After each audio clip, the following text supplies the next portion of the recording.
wae penting soleh, di hati soleh, rezeki ya minallah. Wae taluk wae pangeran, ora usah sok suci, ora usah sok bener dhewe biasa wae. Dunya wis kabeh kersane napa? Pangeran. Ya sudah seperti ini. Yang soleh kaya salabah malah akhirnya suul khotimah. Padahal dulu disebut hamamatul masjid, tukang itikaf. Gak tahu mulai ke masjid, tapi akhirnya suul khotimah. Wahsi sing mata ini kekasih Nabi, rupane mata ini Hamzah ditakdir husnul khotimah. Makanya donga ya muqallibal qulub tsabbit qalbi ala dini. Kita tidak pernah tahu. Nah, kenapa kalau saya ngaji PD? Mereka aku muji pangeran, saya tidak pernah mikir awakku, tak penting awakku, penting muji pangeran. Ngaji itu artinya kan muji pangeran, muji ilmune pangeran, ya sudah selesai. Itu aku donga iku mikir awakmu dhewe. Mulane donga mek ngaji ku derajate dhuwur ngaji. Mergo ngaji muji pangeran, nak donga mikir awake dhewe. Makanya masyhur itu ada dua kelompok di masjid, yang satu diskusi halal haram, yang satu berdoa. Nah, terus Nabi keluar dari rumah berdiri sempat ragu, saya kemana? Terus akhirnya Nabi ngendikan mereka itu berdoa kalau Allah mengabulkan ya disembadani.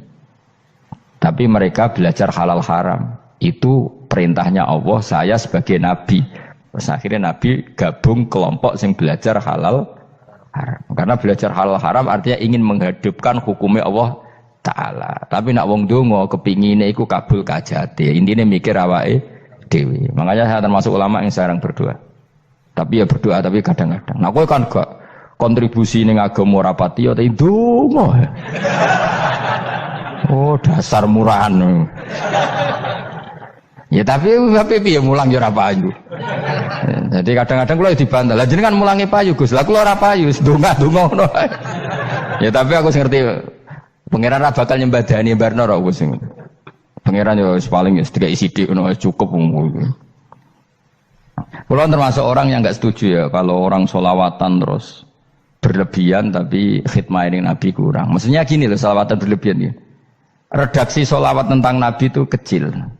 Bukan sholawat jumlahnya enggak. Redaksi tentang Nabi itu kecil, sementara tentang keinginannya itu saya tidak suka. Saya suka sholawatan itu ya yang nyifati Nabi banyak, kemudian keinginannya kecil. Itu bagus. Kayak Ihya itu loh, kayak Ihya Abdul Hasan Asadili itu kalau dongo itu jaluke mau swidik paling baris paling terakhir. Misalnya gini, nahmaduka ya man huwa la ilaha illa anta arrahmanur rahim, itu langsung in sampai nyifati Allah itu 99. Buar ngono nganti berkuras-kuras. Lagi terakhir mau jaluk dongo sithik. Nah kowe kan enggak muni muji Allah mau basa-basi tok. Alhamdulillah rabbil alamin wassalatu wassalamu ala Muhammadin. Mau nggo syarat tok. Baru Allahumma inna nas'aluka nganti telung lari. Telung halaman. Tapi pas muji pangeran alhamdulillah rabbil alamin wassalatu wassalamu ala Muhammadin. Bariku terus dongo njaluk mapan tolak buala. Yo opo wae. Mana jare pangeran? Muji kekasihku suwidik dongane kecangkeman. Lah saya tuh gak suka jenis itu. Harusnya sholawatnya itu yang panjang. Maksudnya nyifati Nabi yang panjang.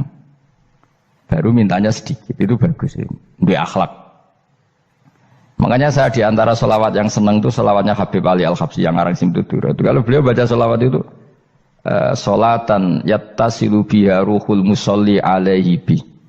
Fayam basitu fi qalbi sirru nuri ta'alluqi bi wa hubbi wa yuktabu biha bi inayatillahi ta'ala fi hisbi. Jadi dia baca sholawat itu, ya Allah berikan sholawat kepada kekasihmu Muhammad. Dengan sholawat ini rohnya saya, musolli itu rohnya saya yang membaca sholawat, bisa sambung dengan rohnya Rasulullah. Dan setelah sambung saya terhitung sebagai orang yang mencintai Rasulullah. Dan saya berharap dari cinta itu saya tertulis sebagai umatnya. Nah, aku kan enggak mau sholawat itu mau redu. Saya termasuk orang yang enggak saya loh ya. Tapi ya tetap baik dibanding nganggo primbon ya satu sholawatan ya. Tapi boyo punya etika lah dengan Rasulullah itu. Boyo kalau dongo nyifati Nabi yang banyak, ya baru keinginan. Kan banyak tuh sholawat yang seperti yang saya misalnya di kitabnya Sayyid Muhammad ada. Allahumma sholli ala sayyidina Muhammad nuri kalam alladzi. Wah nyifati Nabi itu sampai panjang lebar baru menceritakan hajatnya. Kalau kamu kan enggak nyifati Nabi basa-basi, mau sidik kan. Malah kadang orang misalnya ala Muhammad. Kok ala Muhammad muni Sayyidina aja disoal. Misalnya baru kudungannya apa? Panjang. Saya termasuk yang enggak setuju karena itu menurut saya kurang etika. Makanya Rasulullah itu kalau berdoa kalau sudah nyifati Allah coba tak beri satu contoh saja doanya Nabi. Alhamdulillah hamdan yuwafi ni'amahu wa yukafi'u mazida ya rabbana lakal hamdu kama yanbaghi li jalali wajhika 'azimi sultanik la nuhsi thana'an 'alaika anta kama asnaita 'ala nafsik. Itu sudah berapa itu nyifati Nabi? Itu belum doanya tuh.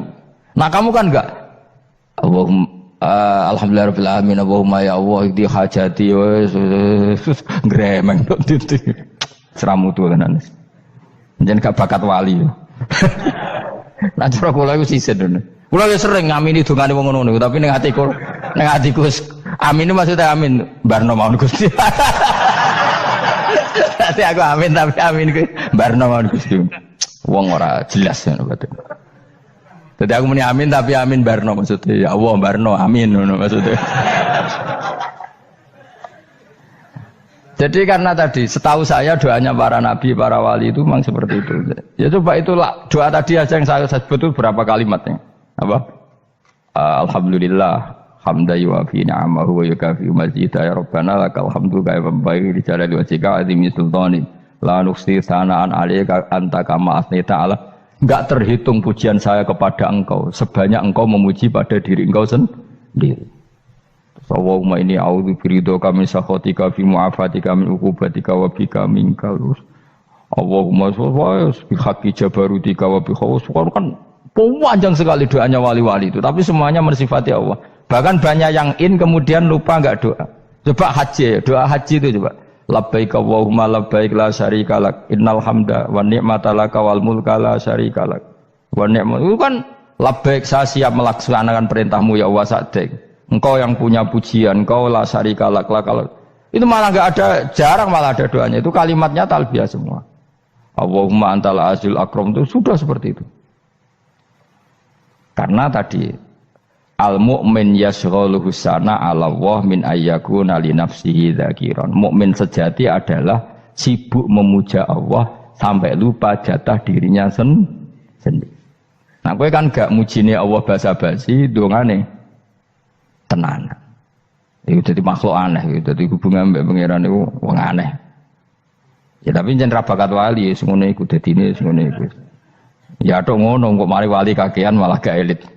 Jadi tapi saya mohon itu di sholawat itu usahakan jumlah paling enggak jumlah sholawatnya banyak, doanya sedikit. Paling enggak misalnya kamu tidak punya kalimat yang apa baik ya mau sholawat ping 100 itu gak ada salah biar guling-gilingan apa kita menyebut kekasihnya Allah lebih banyak ketimbang kita menyebut hajat kita sendiri ya gitulah. Paling enggak punya etika seperti itu ya. Kalau kamu enggak punya segot-segot sing keren, bacalah sholawat berapa 100 terus cerita awam Gusti utang kula kathah. Mungkin ra jawab wis roh ngono.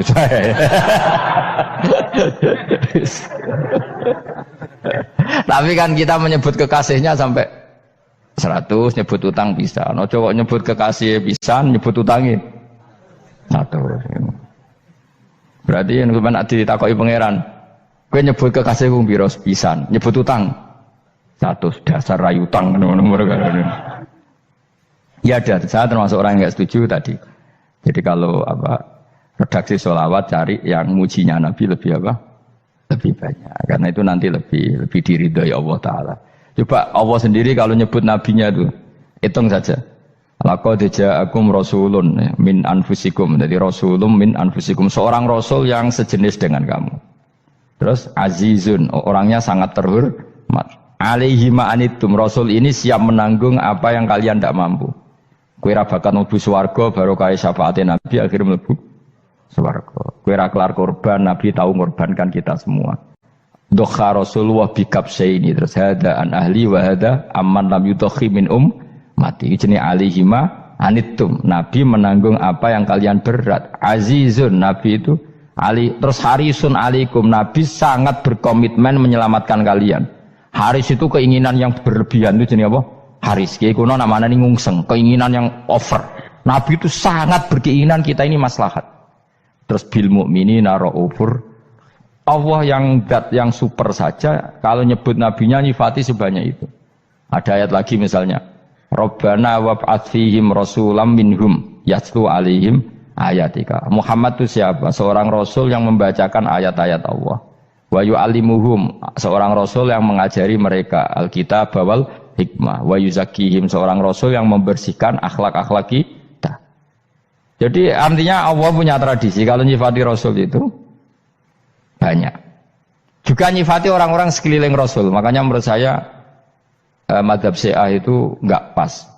Karena Allah kalau nyifati Rasulullah itu jika nyifati orang-orang di sekeliling Rasulullah, dan itu dengan pujian, yaitu Muhammadur Rasulullah walladzina ma'ahu asyidda walal kufar ruhama'u bainahum tarahum ruk'an sujada yabtawuna fadlan minallahi warid wa nasimahum fi wujuhim min atharis sujud. Itu kan panjang sekali, dan orang-orang sekeliling Muhammad adalah begini. Kayak apa Allah muji para ashabu Rasulillah? Masa kita ikut kelompok yang menghina ashabnya apa? Rasulillah. Makanya kita tetap madzhab ahli sunnah apa? Wal jamaah, yaitu mencintai semua sahabat. Karena Allah saja yang Tuhan mensifatinya dengan sehormat itu. Mensifati apa? Ashabu Rasulillah. Disifati orang-orang yang saling kasih sayang sama orang mukmin. Tarahum ruka'an, sujud dan komitmen hidupnya untuk rukuk dan sujud. Simahum fi wujuhim min asari sujud. Sudah asari sujud terus diterjemah, nanti sensitif. Cuma setahu saya asar sujud itu nanti setelah di akhirat orang sering sujud itu jabahnya itu ada nurnya.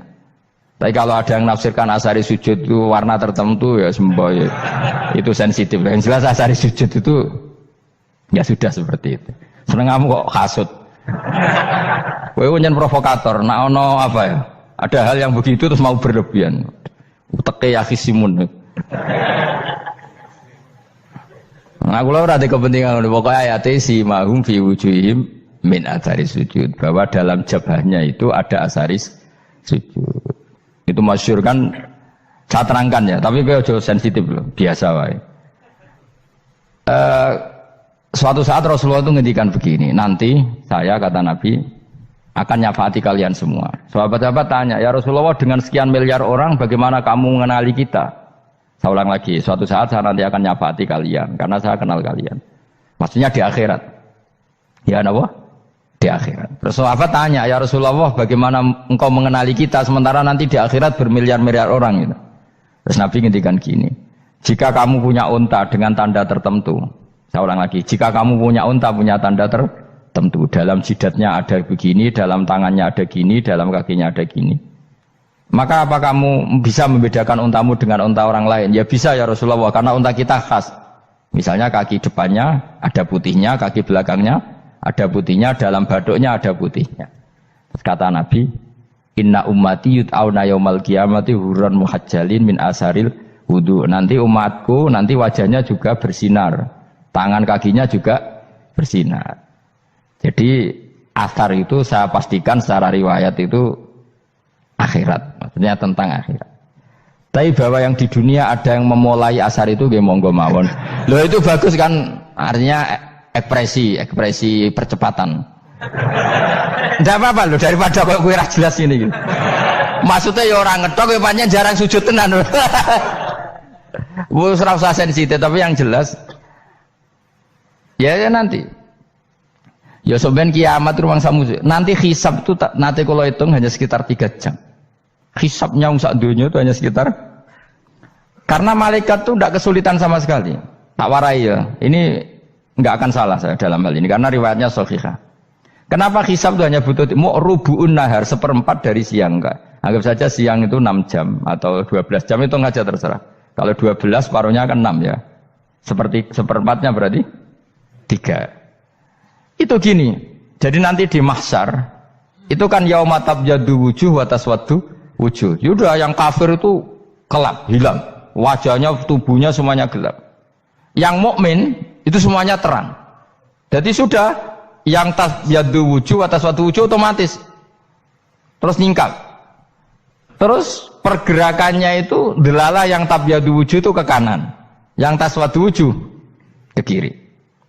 Maka kamu jangan punya sinar yang kelap-kelip, nanti kena bego yang karena gak jelas tadi. Maka kamu harus sinarnya yang sejelas-jelasnya. Ghurran muhajjalin min asaril. Bila perlu nur kamu sampai menembus langit saat itu. Makanya ketika orang mukmin sudah nurnya ada di muka, ada di tangan, masih ngendikan Rabbana atmim lana Nurona karena takut masih kena bigo tadi. Karena kalau hanya wudhu tok, sikil tok kan, bayangkan di miliaran orang kan bisa agak kelihatan. Tapi kalau nurnya sampai nembus langit kan, itu siapa kok nurnya sampai, kan malaikat langsung tahu. Lani hafal Quran, alim kan insya Allah nurnya itu. Sama zaman itu masih berdoa, Rabbana atmim lana, sempurnakan nur kami. Karena nanti identifikasi malaikat berdasar tadi, kalau ada nur berarti diletakkan ashabal yamin, kalau nggak ada nur, ashabas shimal. Nah malaikat yang dibawa bigo itu kira-kira detail nggak? Dugaan saya kalau kelap-kelip pasti kena simal. Wah ini partai kiri mesti kan. Pemenang yang wudhunya mau dulet sirah tok sidik. Karena anak mazhab Syafi'i. Sebetulnya meskipun itu sebaiknya kalau basuh sirah itu kabeh ben ora kelip mana aneh pepes terus dulat-dulet tok. Iku soben ya itu. Kelap-kelip. Ya sudah ya. Setelah itu kata ngendikane pangeran yu'raful mujrimuna bisimahum fayukhadu bin nawasi wal aqdam. Orang-orang pendosa kelihatan maka diletakkan di kiri. Nah sama yang orang-orang baik simahum fi wujuhim min asari sujud. Jadi ayat itu jelas tentang akhirat.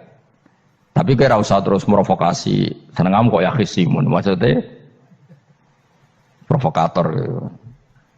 Jadi nanti yang mukmin jelas nurnya. Lah nur ini nanti dengan kadar iman kamu, perilaku kamu. Ada yang kelap-kelip, ada yang... Nah yang kelap-kelip ini orang kena bigo itu tadi. Nanti setelah kena bigo ikut ashabis simal, yang kelap-kelip disortir lagi, malaikat yang bagian detail kan ada nanti. Nah ini terus ditubir neraka. Yang kafir benar-benar neraka, yang ini ditubir neraka. Nah itu nanti ini yang ngel-ngelo Kanjeng Nabi digoleki ya ini itu. Mana sakit Kanjeng Nabi, mana ono kiai soleh darani, nek iso soleh dhewe sakit Nabi mergo terus goleki endi umatku sing kelep-kelip terus dicari disyafaati. Ya imma langsung dituruti Allah wa imma diumbasine neraka. Ya terserah rencanamu piye kon aku kowe. Tapi yang jelas apa? Kiamat itu cepat sekali karena tadi ada identifikasi tadi. Makanya hanya cukup 3 jam karena tadi yang jelek kelihatan jelek, yang baik kelihatan baik. Makanya cepat. Ya araful mujrimuna bisimahum, orang pendosa dikenali lewat alamatnya yaitu taswaddu apa? Wujuh. Kalau orang baik dikenali lewat tabyadu wujuh. Nah terus setelah nyingkir, ini ngono tak warai kiamat. Setelah nyingkir itu faduri babenahum bisuril lahu bab. Setelah tersingkir tadi terus lalu ada pintu penghalang, pintu pemisah. Nah pintu pemisah tadi yang sisi kanan langsung jadi surga, yang sisi kiri jadi neraka. Itu disebut faduri babenahum bisuril lahu bab batinu fi rahmatu wa dhahiruhu min qibalihil adzab. Yang pintu arah kanan otomatis wilayah surga, yang pintu kiri otomatis wilayah neraka. Nah problemnya ketika penutupan pintu itu dah yang kelap-kelip itu katut kemana ini yang makanya kamu jangan malok partai yang apa kelap-kelip yang nggak jelas itu koalisi kemana ya?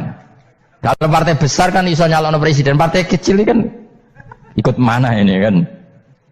Sing sak ngisore 1%, 2% ini kan repot.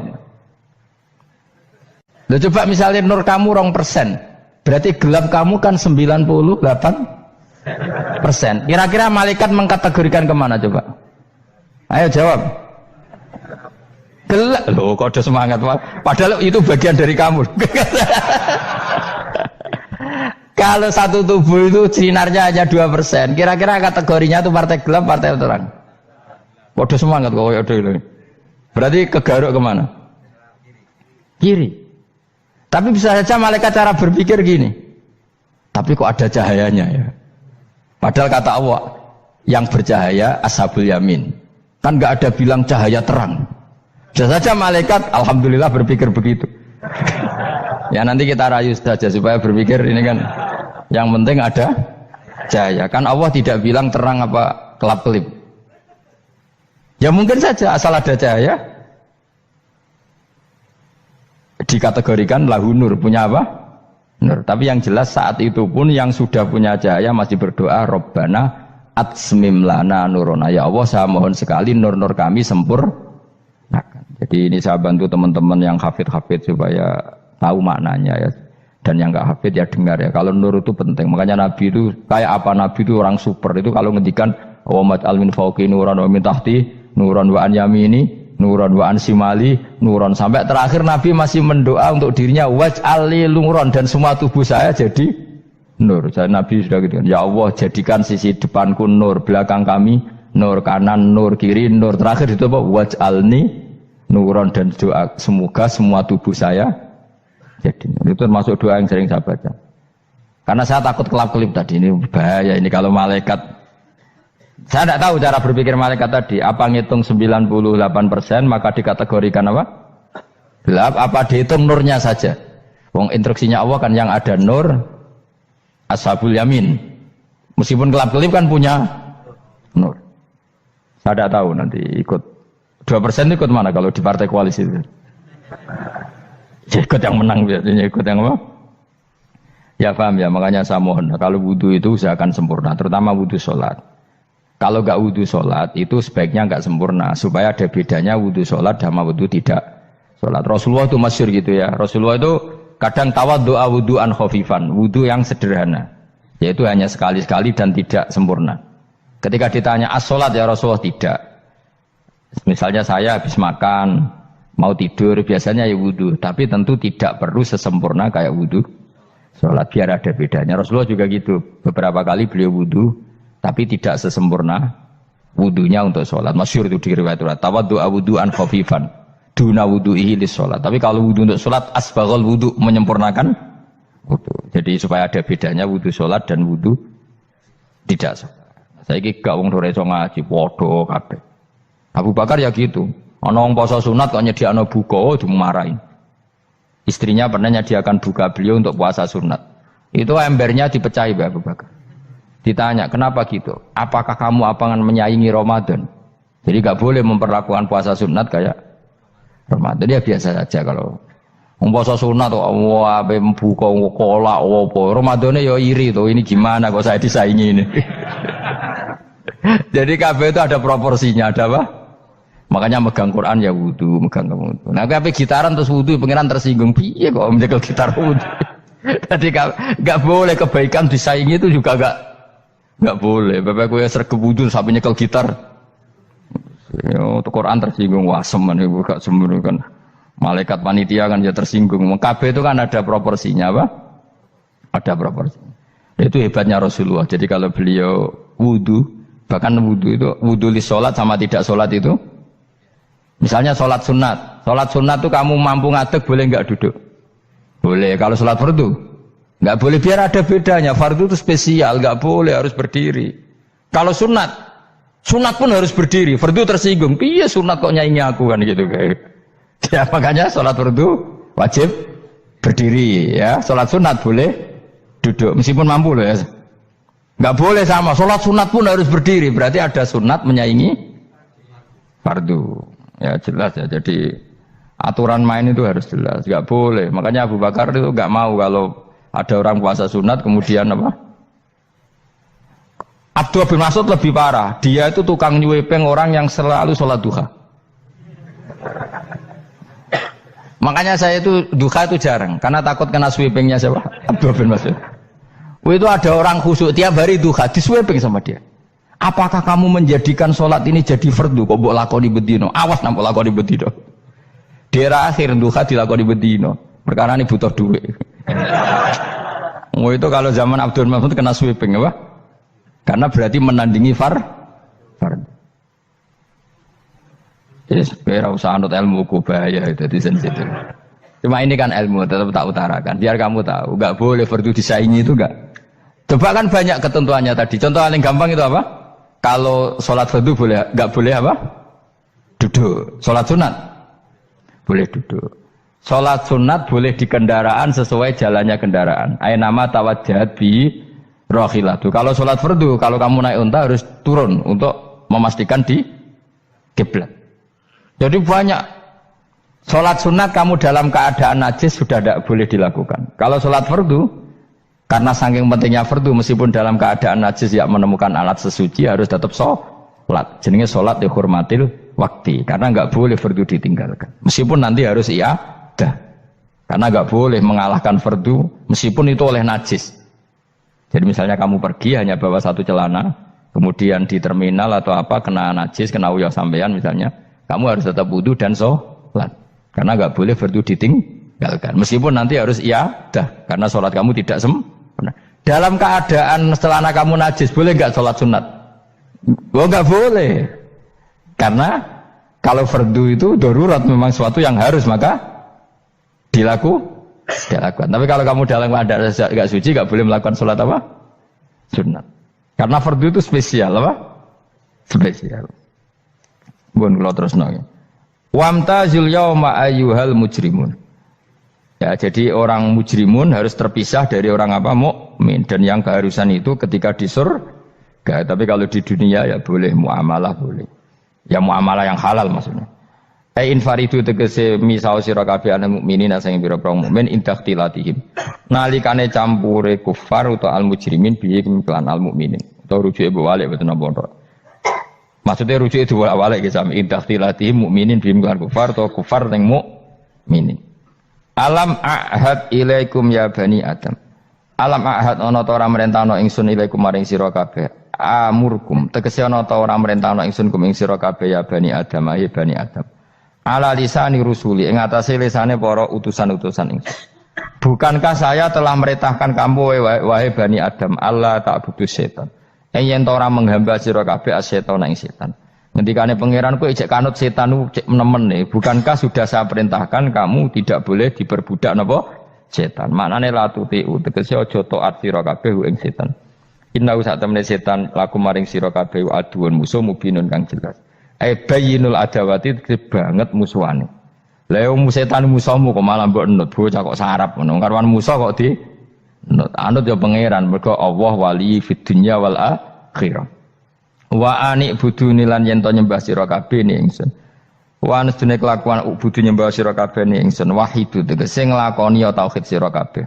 To mengesakno sira kabeh ni ingsun. Wa ati ulan to atau sira kabeh ni ingsun. Harusnya kita hanya ibadah ning Allah Subhanahu wa ta'ala karena dia yang menciptakan kita, tempat kita kembali. Setan itu tidak siapa-siapa, makhluk yang hina, yang lemah. Kok kowe malah taat ya ning gone zat sing super, sing gawe kita, sing memberi rezeki kita dan zat yang kita kembali. Hadza utawi iki maksudane taat ning Allah taala. Hadza ay al madkur min taatillah ku siratun ku dalan tariqun dalan mustaqimun kan.